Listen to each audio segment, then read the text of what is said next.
When installing, you want to use clean, dry tools, including the gloves. There can be no water on any of the surfaces.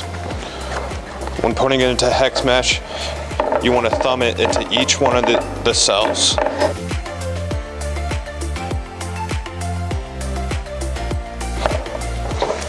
Making sure that you completely overfill the cell.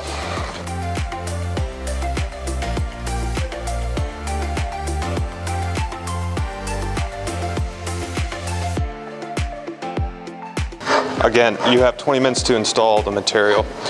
For this, I'm going to ram each of the individual cells and I'm going to go over it to make sure I got a uniform.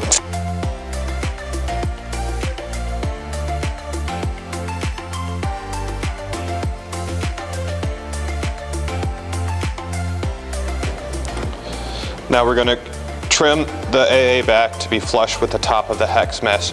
You can use a trowel or a Teflon block to do it. You need to make sure that you do not undercut into the actual cell or biscuit of the hex mesh.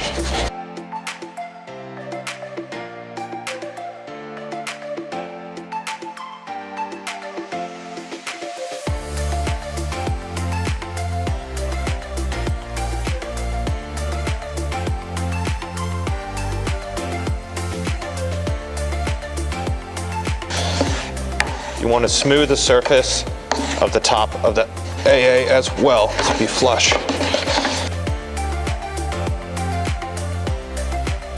After you're done trimming, you want to remove any AA and a non-complete cell.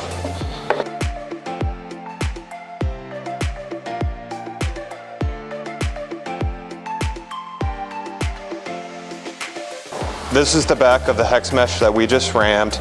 We are looking to check to see if there's any voids, especially in the corners. Everything is flush.